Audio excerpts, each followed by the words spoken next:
Elizabeth Fortenbery. I teach anthropology at TCC. I teach the introductory course Survey of Anthropology, and I teach cultural anthropology, which is a 200 level class, and linguistic anthropology, which is a 200 level class, and if I can get my hands on them, others, but mostly that's been keeping me busy. What degrees have you earned, and where did you earn them from?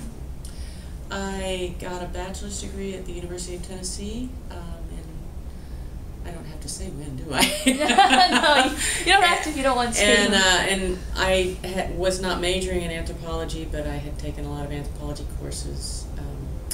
And so I took some time off after my bachelor's degree, moved out to Seattle, and then went to the University of Washington in their graduate program of anthropology, and I got my master's and my PhD there. What does your discipline care about and value? There's an I believe it was Ruth Benedict, an anthropologist in the 40s and 50s, who was trained by Franz Boas, and who said that the goal of anthropology is to make the world safe for human diversity.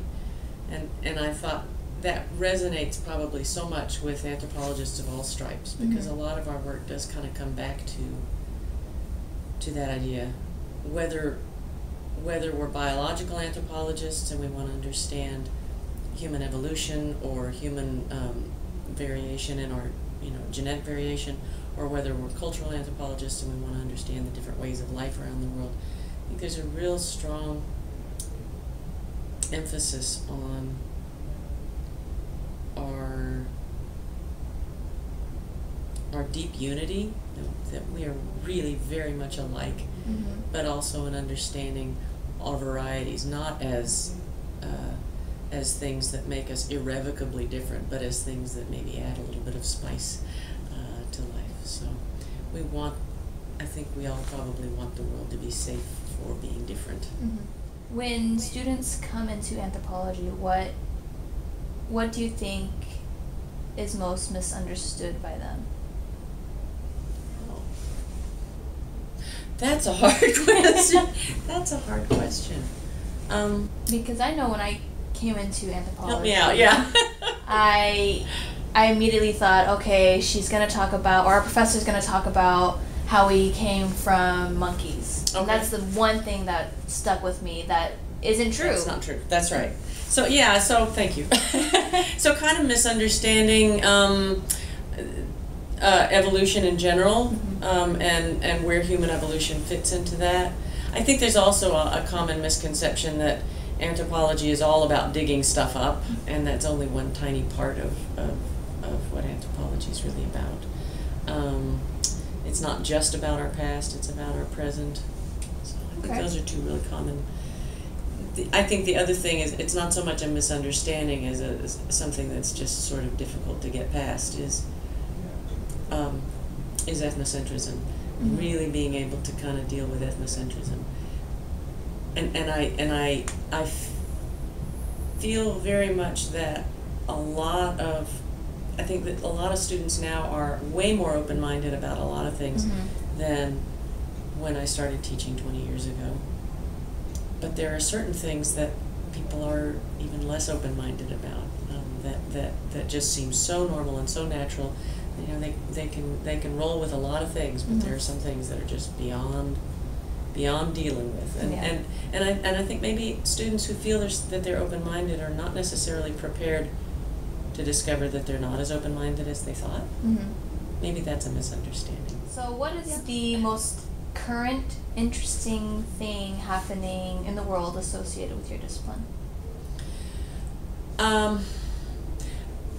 Well, again, I want to kind of break anthropology up into pieces. So for biological anthropologists who are studying human evolution, for example, there's just constantly new fossils, and we're constantly kind of reevaluating the fossil record. And just every couple of months there's just something new that kind of makes us scratch our head and wonder what we need to understand about that. Genetics, right? The findings of genetics are really transforming our understanding of our human origins, about our relationships within our species, and also the ability to extract DNA from some fairly recent fossils and understand that, oh my God, there were other kinds of humans in the past, not just ancestors, but other kinds of us that are no longer here.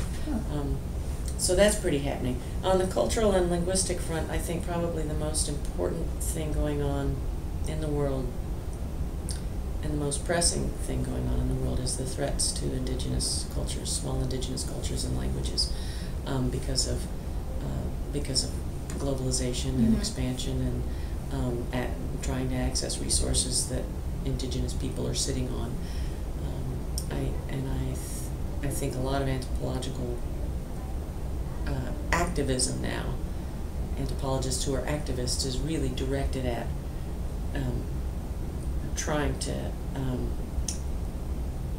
either speak for those people or help those people speak for themselves, give them the resources or the venues needed to kind of assert their claims and assert their rights.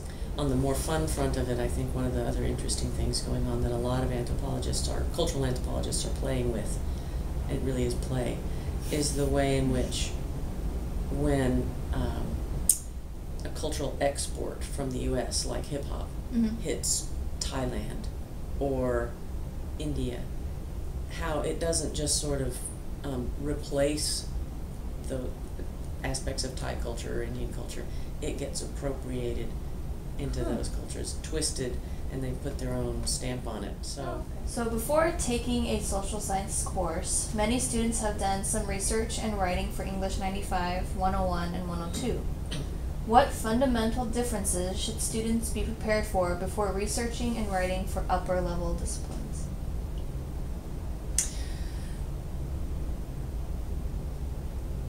Being aware that there are different kinds of sources, and those sources offer different kinds of evidence or different levels of evidence, if you want. And so maybe being prepared to know and use the difference between a popular source, a journalistic source, and an academic source, and kind of know which one is appropriate to use when, or how much to trust the credibility of a different source. Also, I think, this probably does come across a lot in English 101 and 102, but really being able to make sure your evidence is integrated into your writing. Right? I'm crazy for in-text citations. Love in-text citations. Where did you get that? That part right there. At the same time, I'm crazy for good writing. I like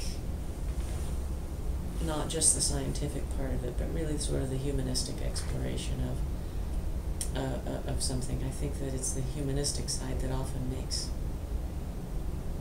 papers readable and pleasant to read, and not just kind of not just formulaic. Not that science is necessarily formulaic, but I think sometimes when people figure out, okay, here's the sort of the formula for the scientific paper, it can beat the stuffing out of it, and it's nice when there's still a little bit of originality and humanistic spark. So if you have any other advice for students coming into upper level classes, what would it be? Be prepared to read. Be willing to read actively, and be willing to take good notes, and give yourself some reflection time, because it's in your reflection time that you get your